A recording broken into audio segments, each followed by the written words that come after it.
Hello my dear students, welcome you all to my YouTube channel M Ahmad study circle. आज के इस video में हम लोग Ratna Sagar focus English class 6 से चैप्टर नंबर 7 पढ़ने जा रहे हैं, जिसका टाइटल है how I went to Why, मैं वाई कैसे गया।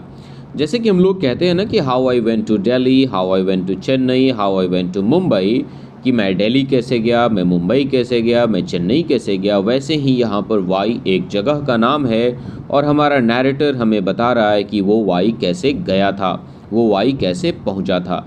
ये जो स्टोरी है वो बहुत ही फ़नी स्टोरी है, बहुत ही मजाकिया स्टोरी है। तो चलिए हम लोग इस स्टोरी को पढ़ते हैं और इसके line by line, word to word Hindi meanings को समझने की कोशिश करते हैं। The narrator receives a letter from his majesty the Wallypug. यहाँ पर इस स्टोरी का जो नैरेटर है, जो हमें इस स्टोरी को नैरेट करके सुनाने वाला है, उसको उसके महाराज की तरफ से एक पत्र प्राप्त होता है। और उस पत्र में क्या लिखा गया था? Asking him to visit the king at his palace in the land of Why. उस पत्र में बताया गया था कि उसके महाराज, जिनका नाम वॉलीपग है, वो उससे अपने महल में मिलना चाहते हैं और उस साम्राज्य का नाम क्या था? Y. He finds his way to the fantastical land where strange things happen. अब जब आपको राजा की तरफ से कोई आमंत्रण मिलता है तो ऑब्वियसली आप राजा के आमंत्रण को स्वीकार करेंगे और राजा के दरबार में आप जाएंगे। तो उस फैंटास्टिकल लैंड, उस काल्पनिक जगह पे जाने के लिए हमारा नैरेटर अपने रास्ते की तलाश करने लगता है। और ये वाई जो है वो एक ऐसी जगह है जहाँ पर सिर्फ अजीबोगरीब चीज़ें होती रहती हैं। Read on to learn about the narrator's experiences. Narrator अपनी इस जर्नी में, अपनी इस यात्रा में किन चीज़ों को एक्सपीरियंस करता है, किन चीज़ों को अनुभव करता है, उसे जानने के लिए हमें इस स्टोरी को पढ़ना होगा। नैरेटर कहता है, for some time past I have been the guest of his majesty the Wallypug at his palace in the mysterious kingdom of Why. वो कहता है कि कुछ समय तक मैं महाराज के इस रहस्यमयी राज्य जिसका नाम वाई है उसमें एक मेहमान की तरह रहा था। It is a country so remarkable that even now I am only just beginning to get use to my strange surroundings and stranger neighbours. वो कहता है कि ये जो देश है वो इतना कमाल का देश है कि आज भी मैं अपने आसपास की चीज़ों को और अपने आसपास के पड़ोसियों का आदी होने की कोशिश कर रहा हूँ। ये जो देश है वो अजीबो गरीब देश है। मेरे आसपास की जो चीज़ें हैं वो काफ़ी अजीब हैं। मेरे जो नेबर्स हैं वो भी काफ़ी स्ट्रेंज है, काफ़ी अजीब हैं। इसलिए मुझे इनका आदी होने में अभी भी समय लग रहा है। इमेजिन इफ़ यू कैन, कल्पना कीजिए यदि आप कर सकते हैं। यहाँ पर नैरेटर हमें किसी चीज़ की कल्पना करने के लिए कह रहा है और वो क्या है? A place. नैरेटर हमसे कह रहा है कि एक ऐसे प्लेस की कल्पना कीजिए where all of the animals not only talk, जहाँ पर सारे जानवर सिर्फ बात ही नहीं करते but take an active part in the government of the land, बल्कि वहाँ पे रहने वाले जानवर वहाँ के सरकार में एक सक्रिय भागीदारी भी निभाते हैं, वहाँ के सरकार को चलाने का काम करते हैं। तो बेसिकली हमें बताया गया है कि अगर हम कल्पना कर सकते हैं तो हमें एक ऐसे जगह की कल्पना करनी होगी जहाँ के सारे जानवर सिर्फ बात ही नहीं करते बल्कि सरकार चलाने का काम करते हैं। A place where one is likely to receive an invitation to an evening party from an ostrich or is expected to escort an elderly rhinoceros into dinner. या अगर आप कल्पना कर सकते हैं तो एक ऐसी जगह की कल्पना कीजिए जहां पर हो सकता है कि डिनर पार्टी में आपको एक ऑस्ट्रिच के द्वारा इनवाइट किया जाए, एक शुतुरमुर्ग के द्वारा इनवाइट किया जाए। या आप एक ऐसी जगह की कल्पना कीजिए जहां पर आप डिनर में अगर डिनर करने के लिए जाएं तो डिनर में आप अपने साथ एक बुज़ुर्ग, एक बड़े से गेंडे को ले जा सकते हैं। तो ये एक अजीब व गरीब जगह होगा। It is a place where it is quite an everyday occurrence to be called upon by a hen with a brood of young chickens just as you are sitting down to tea. ये एक ऐसी जगह है जहाँ पर यह हर रोज़ की बात है कि जब भी आप चाय पीने के लिए बैठते हैं तो वहाँ पर आपके साथ चाय पीने के लिए एक मुर्गी आती है और उसके साथ उसके छोटे छोटे बच्चे भी होते हैं। In such a country, the unexpected is always happening. और अगर इस तरह का कोई देश है तो वैसी चीज़ें हमेशा होती रहती हैं जिसके बारे में हम उम्मीद नहीं कर सकते हैं कि ये चीज़ें कभी होंगी भी। You will naturally wish to know how I reached this strange country. अब ऑब्वियस सी बात है, स्वाभाविक सी बात है कि आप ये जानना चाहेंगे कि मैं इस अजीबोगरीब देश में कैसे पहुंच गया. Undoubtedly, you will be surprised when I tell you how the journey was accomplished. और मुझे इस बात में ज़रा सा भी शक नहीं है कि जब मैं आपको बताऊंगा कि मेरी जर्नी कैसे कंप्लीट हुई, मैं यहाँ पर कैसे आ गया, तो आप हैरान हो जाएंगे. इसमें मुझे कोई भी शक नहीं है. One morning a few weeks since, कुछ हफ्ते पहले की बात है. एक सुबह I received a letter from His Majesty the Volipug.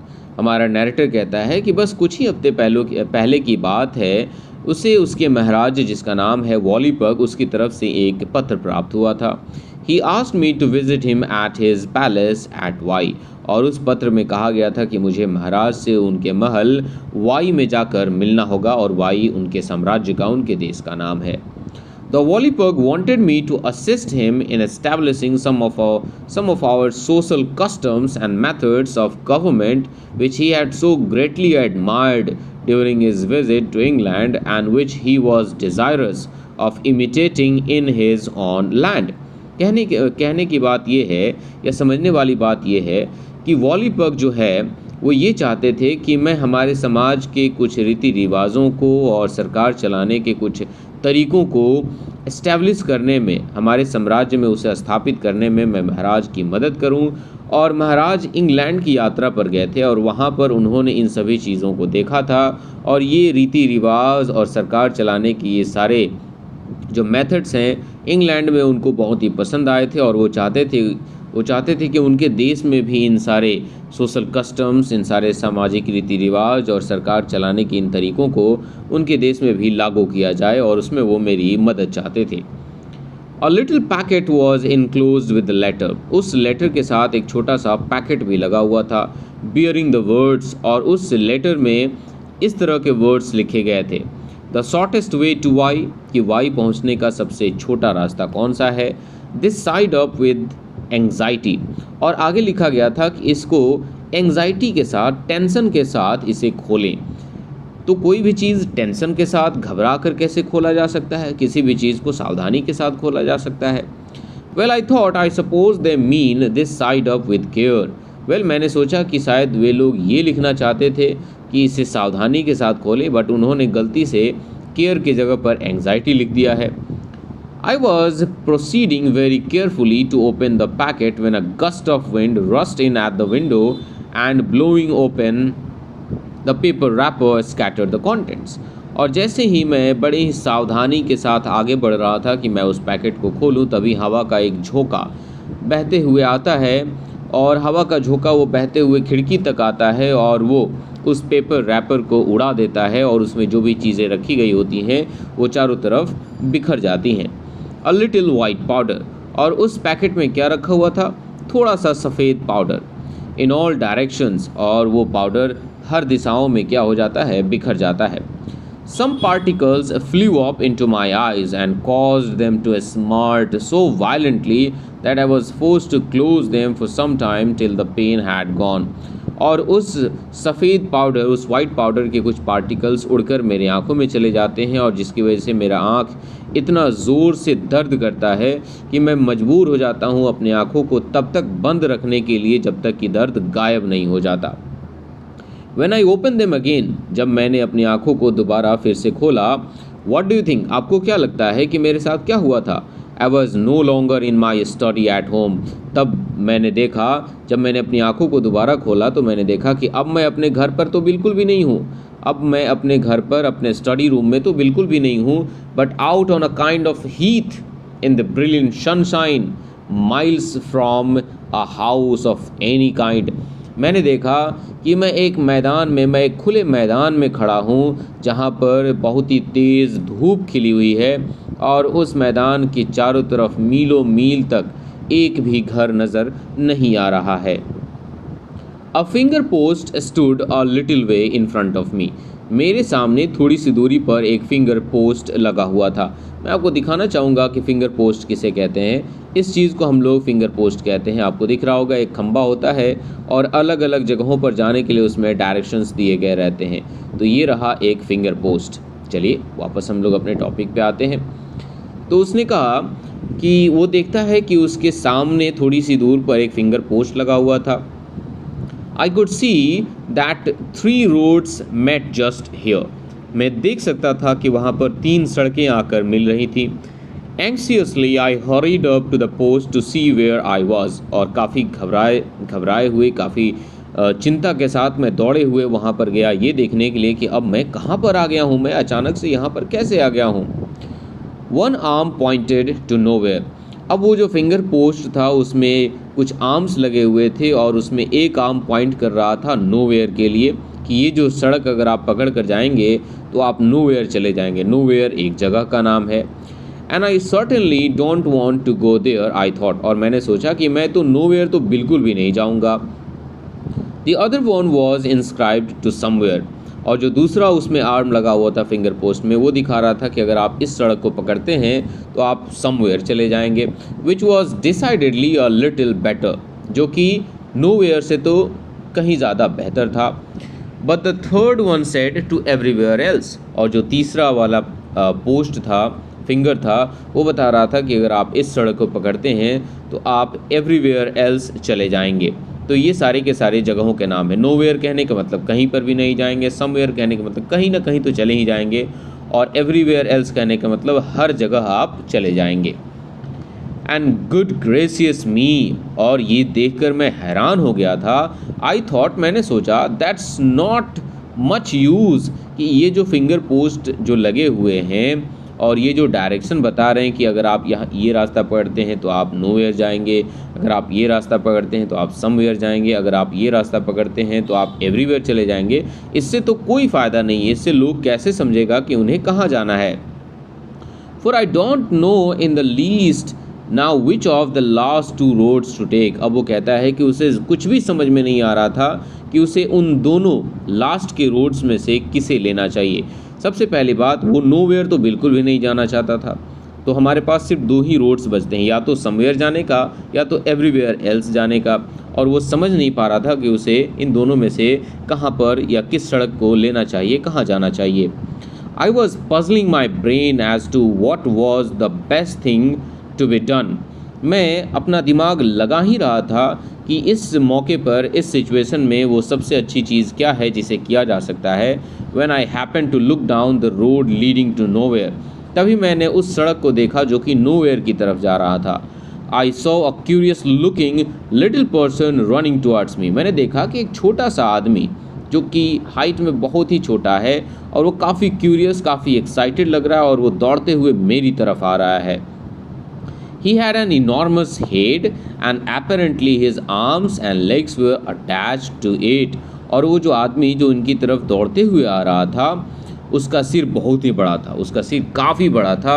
और apparently देखिए कि उसके सिर में ही उसके हाथ और पैर जुड़े हुए थे। For I could see no trace of a body, क्योंकि मैं उस इंसान के बॉडी को देख ही नहीं पा रहा था। उस आदमी के पास कोई बॉडी, कोई शरीर था ही नहीं। He was flourishing something in his hand as he ran along. और जब वो दौड़ रहा था तो उसके हाथ में कोई चीज़ था जिसको वो हिला रहा था, जिसको वो वेव कर रहा था, जिससे कि वो मेरे अटेंशन को, मेरे ध्यान को आकर्षित कर सके। As he came closer, जैसे ही वो मेरे थोड़ा सा और नज़दीक आता है, I discovered that it was his card which he handed to me with a polite bow and an extensive smile. और जैसे ही वो मेरे पास आता है, मुझे पता चल गया कि जिस चीज़ को वो अपने हाथ में लेकर हिला रहा था वो एक कार्ड था, और उसने बड़े ही पोलाइटली झुक करके और मुस्कुराते हुए उसने उस कार्ड को मुझे सौंप दिया। Mister nobody, number 1 non such street nowhere is what I read. उस कार्ड में जो चीज़ लिखा गया था वो यही था। उसमें क्या लिखा गया था? Mister nobody, number 1 non such street nowhere. The little man was still smiling and Boeing. वो छोटा सा नटखट सा आदमी वो अभी भी मुस्कुरा रहा था और अभी भी झुक करके मेरा आदर और सत्कार कर रहा था। So I held out my hand and said, इसलिए मैंने भी अपने हाथ को आगे बढ़ाए और कहा, how do you do sir, आप कैसे हैं? I am very please to meet you, मैं आपसे मिलकर बहुत ही खुश हूँ। Perhaps you can be good enough to tell me, और शायद आप इतने पढ़े लिखे होंगे या इतने काबिल तो होंगे कि आप मुझे बता सकें। आप मुझे बता सकें। अब हमारा नैरेटर उससे क्या पूछ रहा है। The little man nodded violently. अब वो छोटा सा आदमी अपने सिर को ज़ोर से काफ़ी तेज़ी से हिलाता है और हमारा नैरेटर पूछता है to tell me where I M.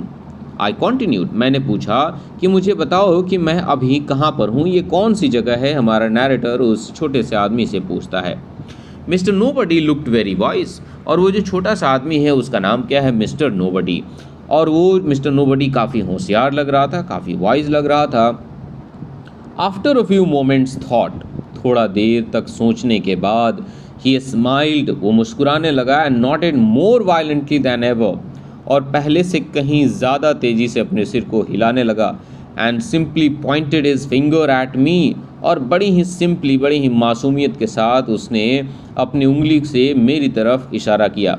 Yes yes I cried rather impatiently. इस बार मैं बिल्कुल बेसब्रों की तरह, बिल्कुल मेरे पास धैर्य नहीं था और मैं कह रहा था हाँ हाँ मैं अपनी ही बात कर रहा हूँ। Of course I know that I am here. मैं जानता हूँ कि मैं यहाँ पर हूँ। But what I want to know is what place is this. लेकिन जो मैं जानना चाहता हूँ वो ये है कि मुझे बताओ कि आखिर इस जगह का नाम क्या है, ये कौन सी जगह है, यही मैं जानना चाहता हूँ। The little fellow knitted his brows and looked very thoughtful। उस छोटे से आदमी ने अपने दोनों भौंवों को, अपने दोनों ब्रोज को सिकोड़ लेता है, उसे एक दूसरे के साथ मिला लेता है और एक बार फिर से सोचने लगता है। Finally staring at me sorrowfully he slowly shook his head। और आखिरकार सोचने के बाद वो मेरी तरफ देखने लगता है। इस बार वो काफ़ी उदास दिख रहा होता है और धीरे धीरे वो अपने सिर को हिलाने लगता है और वो अपने सिर को इस तरह से हिला रहा होता है जैसे कि वो कह रहा हो कि उसे नहीं पता कि ये कौन सी जगह है। देखिए नॉड का मतलब होता है अपने सिर को इस तरीके से हिलाना जैसे कि आप कह रहे हैं येस आई नो, और शुक योर हेड का मतलब होता है इस सिर को इस तरीके से हिलाना जैसे कि yes you don't know. You don't know I inquired. मैंने पूछा कि तुम नहीं जानते कि ये कौन सी जगह है। He shook his head again. उसने एक बार फिर से अपने सिर को हिलाया। Dear me this is very sad I said half aloud. मैंने हल्की आवाज़ में कहा कि अरे अब मेरा क्या होगा, ये बहुत ही दुखद बात है कि मैं एक ऐसे जगह पर आ गया हूँ जिसके बारे में मुझे जानकारी ही नहीं है, अब मेरा क्या होगा। Mister nobody must have heard me. Mister nobody ने मुझे ज़रूर ये कहते हुए सुना होगा जब मैंने ये कहा कि अब मेरा क्या होगा। फॉर ही नॉडेड वायलेंटली, क्योंकि उसने इस बात को सुनकर फिर से काफ़ी तेज़ी के साथ अपने सिर को हिलाया। Then resuming his former smile, और एक बार फिर से वो पहले की तरह मुस्कुराने लगा। He bowed again and turning on his heels run back in the direction of nowhere. एक बार फिर वो झुक के मेरा आदर, मेरा सत्कार करता है और वापस वो मुड़ जाता है और उसी डायरेक्शन में, मतलब नोवेयर की डायरेक्शन में चल देता है। दौड़ कर वहाँ से वो चला जाता है। Every now and then he stopped to turn around and nod and smile and wave his hand। जब वो नोवेयर की तरफ जा रहा होता है तो रास्ते में वो बार बार पीछे की तरफ मुड़ता है, मुझे देखता है, स्माइल करता है, सिर हिलाता है और अपने हाथों को हिलाता है। What a remarkable little person। I was just saying, मैं अभी अभी ये कह ही रहा था कि आदमी कितना कमाल का है। When I heard a voice above my head calling out, तभी मैंने अपने सिर के ऊपर से एक आवाज़ आती हुई सुनी और वो आवाज़ इस तरह से बुला रही थी, मैन मैन, अरे आदमी, अरे आदमी। इस तरह से एक आवाज़ आ रही थी जिसको मैं सुन रहा था। I looked up and saw a large crow perched on the finger post. मैंने ऊपर देखा और मैं क्या देखता हूँ कि एक बड़ा सा कौवा फिंगर पोस्ट के ऊपर बैठा हुआ है। ये रहा वो पिक्चर, आप देख सकते हैं। यहाँ पर एक कौवा है जो ऊपर बैठा हुआ है। ये रहा हमारा नैरेटर। ओके लेट्स सी आगे क्या होता है। He held a newspaper and was gravely regarding me over the top of his spectacles। उस कौवे के हाथ में एक न्यूज़पेपर था, वो न्यूज़पेपर पढ़ रहा था और लिटरली अपने चश्मे के ऊपर से मुझे देख रहा था। Well, what are you staring at? He remarked as soon as he caught my eye। और जैसे ही वो मेरी आंखों में देखता है और मैं उसकी आंखों में देखता हूँ, वो कहता है क्या तुम क्या घूर रहे हो? उस कौवे ने मुझसे पूछा। Well really I begin. मैं अभी उसे बताने ही वाला था तभी वो फिर से मुझे बीच में टोकता है, मुझे इंटरप्ट करता है और कहता है haven't you ever seen a crow before? क्या तुमने पहले कभी कोई कौवा नहीं देखा है? Of course I have, I answered. मैंने कहा हाँ बेशक, मैंने इससे पहले बहुत सारे कौवे देखे हैं। Very well then What do you want to stand there gaping at me in that absurd way for? तो फिर वो कौवा कहता है, ठीक है, तुमने इससे पहले एक कौवे को देखा है, जो कि बहुत अच्छी बात है, तो फिर वहाँ पर तुम खड़े होकर और मुझे घूरे क्यों जा रहे हो, और इतना बेहुदा तरीका से, इतना एब्सर्ड वे में, इतना अजीब तरीके से तुम मुझे क्यों देख रहे हो? Said the bird. What did he से टू यू? फिर उस कौवे ने उसे कहा, उससे पूछा, नैरेटर से, कि उसने तुमसे क्या कहा, मतलब उस इंसान ने तुमसे क्या कहा। Continued jerking his head in the direction in which mister nobody had disappeared, मतलब जिस डायरेक्शन में मिस्टर नोबडी वापस चला गया था, उसी डायरेक्शन में अपने सिर को झटकते हुए उस कौवे ने मुझसे पूछा कि उस आदमी ने तुमसे क्या कहा। Mister nobody said nothing, I replied, मैंने कहा कि मिस्टर नोबडी ने कुछ भी नहीं कहा।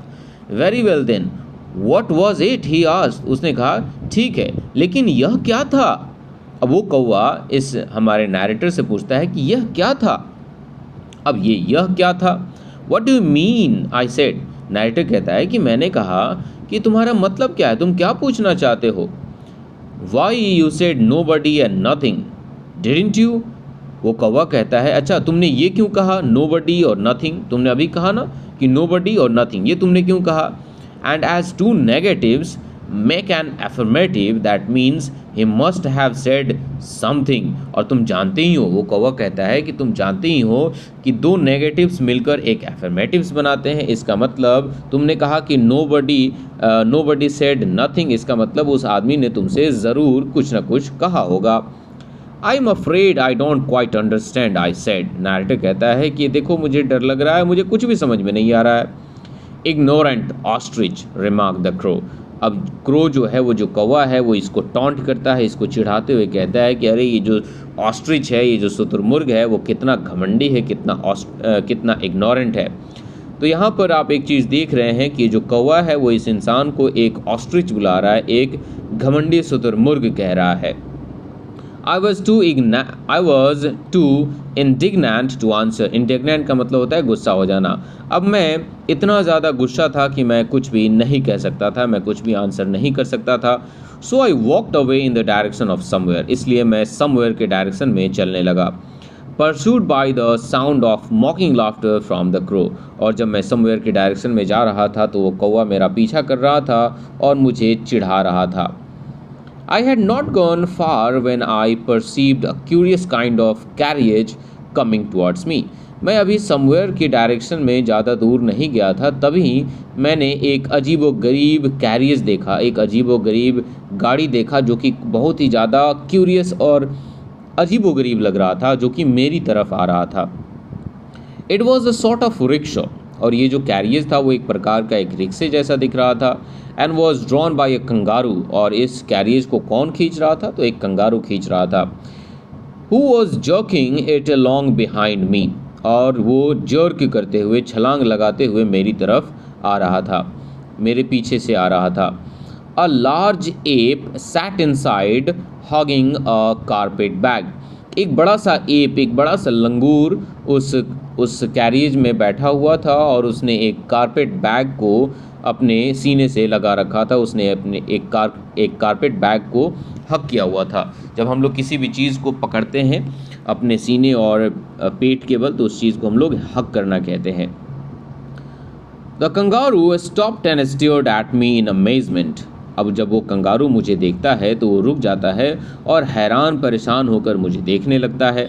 And the app got out of the rickshaw and came towards me, और वो लंगूर जो है वो भी रिक्शो से बाहर निकलता है और मेरी तरफ आने लगता है। Do you know who I am, he asked striking an attitude, वो एप जो है, वो लंगूर जो है, वो बड़े ही एटीट्यूड के साथ मुझसे आकर पूछता है कि क्या तुम जानते हो मैं कौन हूँ? आई एम ओम ही, मैं ओम ही हूँ। इंडीड, आई सेड अनकंसर्नली, बिना किसी बात का परवाह किए मैंने कहा, सचमुच तुम ओम ही हो? I am afraid I have never heard of you, मुझे डर लग रहा है, मैंने तुम्हारे बारे में कभी नहीं सुना है। हमारा नैरेटर कहता है उस लंगूर से कि मैंने तुम्हारे बारे में कभी नहीं सुना है। Never heard of Om he, cried the ape. अब एप इस बार जोर से चिल्लाते हुए कहता है, अच्छा तो तुमने ओम ही के बारे में कभी नहीं सुना है? Why, I am the inventor of Bronco, तुमने क्यों नहीं सुना है? मैं तो ब्रोंको का इन्वेंटर हूँ। मैंने ब्रोंको को इन्वेंट किया था, इसका आविष्कारक मैं हूँ। What's that? आई आस्क्ड, मैंने पूछा कि ये ब्रोंको आखिर है क्या? Good gracious, what ignorance. और वो लंगूर कहता है कि अरे ये कितना बदतमीज़ आदमी है, कितना घमंडी आदमी है, इसको ब्रोंको के बारे में नहीं पता। Go and fetch my bag, he whisper to the kangaroo. वो लंगूर उस कंगारू से कहता है कि जाओ और मेरे बैग को लेकर आओ। Who ran back to the rickshaw and return with the carpet bag. और वो कंगारू दौड़ते हुए वापस रिक्शे के पास जाता है और उस कारपेट बैग को लेकर आता है। This continued Om he taking out a bottle. अब वो जो एप है, वो जो लंगूर है, वो उस बैग से एक बॉटल बाहर निकालता है और उसको दिखाते हुए कहता है कि दिस इज़ द आर्टिकल, ये एक आर्टिकल है, ये एक मेडिसिन है। आर्टिकल का मतलब यहाँ पर दवा होगा। इट इज़ कॉल्ड ब्रोंको, इसे हम लोग ब्रोंको कहते हैं। And is excellent for curves, colds and affections of the throat. और ये जो दवा है वो खांसी के लिए, सर्दी के लिए और गले में होने वाली हर प्रकार की बीमारी के लिए काफ़ी बढ़िया है, बहुत ही असरदार है। You will notice that each bottle bears a label stating that the mixture is prepared according to my own formula and bears my signature. अगर तुम हर एक बॉटल को देखोगे तो ध्यान में आएगा कि हर बॉटल पे एक लेबल लगा हुआ है और उस लेबल पे ये दिखाया गया है कि इस लेबल के मिक्सचर को मेरे फार्मूले को यूज़ करके बनाया गया है। और हर लेबल पर, इस बॉटल पे लगे हुए हर लेबल पर मेरा सिग्नेचर भी लगा हुआ है। None other is genuine without it. और अगर कोई दूसरा इसी प्रकार का कोई बॉटल है लेकिन उसके लेबल पर मेरा सिग्नेचर नहीं है तो वो जेन्युइन नहीं है, वो डुप्लीकेट आइटम है। The Wallypug when he return from England and heard that I had invented it. Wallypug जो कि वाई साम्राज्य के राजा थे, जब वो इंग्लैंड से वापस लौटे और उन्होंने जब सुना कि मैंने इसे इन्वेंट किया है, मैंने इसका आविष्कार किया है, declare that I must be a literary genius. तो उन्होंने ये घोषणा किया, उन्होंने ये बताया कि मैं ज़रूर एक लिटरेरी जीनियस हूँ, मुझे लिटरेचर बहुत अच्छे से आता है। A what? आई एक्सक्लेम्ड, मैंने कहा तुम क्या हो? A literary genius, repeated the app. वो एप जो है वो एक बार फिर से रिपीट करता है, वो कहता है कि मैं एक लिटरेरी जीनियस हूँ। Why what on earth has cough mixture to do with literature? I inquired. मैंने उस लंगूर से पूछा कि क्यों, ऐसा क्यों है? आखिर एक कफ सिरप को, एक खांसी के दवा को लिटरेचर से क्या लेना देना है?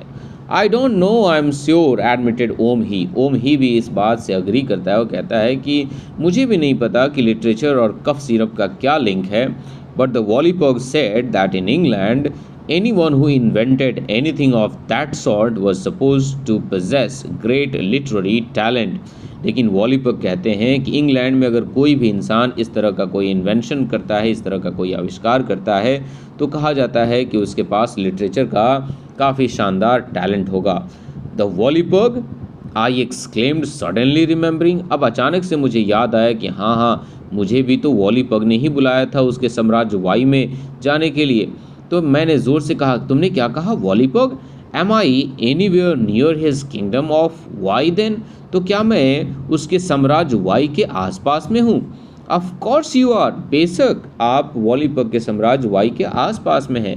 It is only about a mile और 2 डाउन द रोड, कि ये सड़क से बस 1 या 2 मील की दूरी पर है। Are you going there? Inquired Om Hi. उस लंगूर ने पूछा कि क्या तुम वहीं पर जा रहे हो, क्या तुम वॉलीपग के साम्राज्य वाई में जा रहे हो? Well yes, I answered, I have had an invitation from his majesty and should rather like to go there as I am so near. मैंने कहा हाँ, मुझे महाराज की तरफ से आमंत्रण मिला था और क्योंकि अब मुझे पता चल गया है कि मैं उनके साम्राज्य वाई के आसपास में हूँ, इसलिए मुझे अब जाना चाहिए। His majesty, that's good, laughed the kangaroo. अब इस बार कंगारू हंसने लगता है और कहता है, अच्छा तो तुम वॉलीपग को महाराज, महामहिम हिज मैजेस्टी कह के बुलाते हो? Do you call the Wallypug his majesty? He asked. और उसने पूछा, अच्छा तो तुम वॉलीपग को एक हिज मैजेस्टी, महाराज कह के बुलाते हो? Of course, I replied, he is a king isn't he? मैंने कहा बेशक, मैं उनको हिज मैजेस्टी कह के बुलाता हूँ क्योंकि वो एक राजा हैं, है ना। A kind of king corrected Om Hi इस बार कहते कि हाँ वो एक प्रकार का राजा ही है। If you are going to Why, अगर तुम वाई जा रहे हो, we may as well go back with you and give you a lift in the rickshaw, तो हो सकता है कि हम लोग भी तुम्हारे साथ वापस चलते हैं और तुम्हें रिक्शा में लिफ्ट दे देते हैं। You are very kind, I said gratefully, मैंने आभार प्रकट करते हुए कहा कि ओम ही तुम बहुत ही काइंड हो। Not at all jump in, said Om Hi कहता है कि अरे नहीं ऐसा बात नहीं है, आकर बैठ जाओ। Hold on a moment, said the kangaroo, kangaroo कहता अरे रुक जाओ। It's his turn to pull, you know, तुम जानते हो अब ये रिक्शा खींचने की बारी उसकी है। व्हाट डू यू मीन, आई एक्सपोस्टुलेटेड कहने का मतलब होता है विरोध करना, तो मैंने विरोध करते हुए पूछा कि तुम्हारा क्या मतलब है। Your turn to pull the rickshaw, you know, वो कंगारू कहता है अब तुम्हारी बारी है कि तुम इस रिक्शे को पुल करोगे। हमारे नैरेटर को वो कंगारू कहता है कि वो कंगारू और लंगूर बैठेंगे और हमारा नैरेटर उनके रिक्शे को खींच कर कहाँ ले जाएगा, वॉलीपक के साम्राज्य वाई ले जाएगा। वी ऑलवेज टेक टर्न्स, वो कंगारू कहता है कि हम लोग जब भी रिक्शे को चलाते हैं तो अक्सर हम लोग बारी बारी से, एक बैठता है, एक खींचता है, फिर दूसरा बैठता है और पहला वाला खींचता है। And as I have been dragging it for some time, अब क्योंकि मैं इस रिक्शे को काफ़ी समय से और थोड़ी देर से मैं खींच रहा हूँ, इट्स योर टर्न नाउ, अब तुम्हारी बारी है। But I am not going to pull that thing with you two animals in it, तभी हमारा नैरेटर कहता है कि नहीं मैं ऐसा नहीं करने वाला कि दो जानवर बैठे हों और मैं रिक्शा को खींच रहा हूँ, ऐसा बिल्कुल भी नहीं है, मैं ऐसा नहीं करूँगा। हमारे यहाँ ऐसा बिल्कुल भी नहीं होता है। हमारे यहाँ क्या होता है कि इंसान बैठे होते हैं और जानवर रिक्शे को खींचते हैं। I never heard of such a thing, I declared, मैंने कहा कि इस तरह की चीज़ों के बारे में मैंने सुना ही नहीं है कि इंसान रिक्शा खींचें और जानवर बैठे हों। Who are you calling an animal, demanded the kangaroo sulkily, अब कंगारू काफ़ी गुस्सा हो जाता है और कहता है कि तुम जानवर किसे कह रहे हो, तुम एनिमल किसे कह रहे हो। You are one yourself aren't you, तुम भी तो एक जानवर हो, नहीं हो क्या। Well I suppose I am, I admitted, हमारा नैरेटर कह रहा है कि हाँ मैं भी मानता हूँ कि मैं एक जानवर हूँ। But I am not going to drag that thing all the same, लेकिन फिर भी मैं यही कहना चाहूँगा कि मैं उस चीज़ को खींचने वाला तो बिल्कुल भी नहीं हूँ। Oh, get in, don't make a fuss. I suppose I shall have to take a turn myself, said Om he, grasping the handles. अब ओम ही क्या करता है, हैंडल को पकड़ लेता है और कहता है कि अरे छोड़ो अंदर आ जाओ, बैठ जाओ, इतना इस बात को आगे मत बढ़ाओ, मुझे लगता है कि अब मुझे ही इस रिक्शे को खींचना चाहिए, और इतना कह के वो उस हैंडल को पकड़ लेता है। The kangaroo and I having taken our seats, we were soon travelling down the road to Why, kangaroo और मैं अपना सीट ले लेते हैं और हम लोग बहुत ही जल्द कहाँ के लिए निकल पड़ते हैं, वाई के लिए अपनी यात्रा पर निकल पड़ते हैं। और यहाँ पर ये जो फ़नी सा स्टोरी है, यहाँ पर ये जो अजीब सा स्टूपिड सा स्टोरी है, वो कंप्लीट हो जाता है। ये एक छोटा सा एक्सट्रैक्ट था जिसको लिया गया था adventures in Wallypug land by G.E. Farrow. और इस चैप्टर में जितने भी वर्ड मीनिंग्स, जितने भी न्यू वर्ड मीनिंग्स यूज़ किए गए थे, वो मैं आपको आपके स्क्रीन पर दिखा दे रहा हूँ ताकि आप इसे पढ़ लें और समझ लें और आप अपने सारे कन्फ्यूजन्स को क्या कर सकें, क्लियर कर सकें। तो इस स्टोरी का एक्सप्लेनेशन आपको कैसा लगा आप लोग मुझे नीचे कमेंट सेक्शन में ज़रूर बताएंगे। वीडियो अच्छा लगा होगा तो वीडियो को लाइक करेंगे और चैनल पर नए होंगे तो प्लीज़ चैनल को सब्सक्राइब करेंगे। मिलते हैं एक नए चैप्टर के साथ, तब तक के लिए टेक केयर, बाय बाय।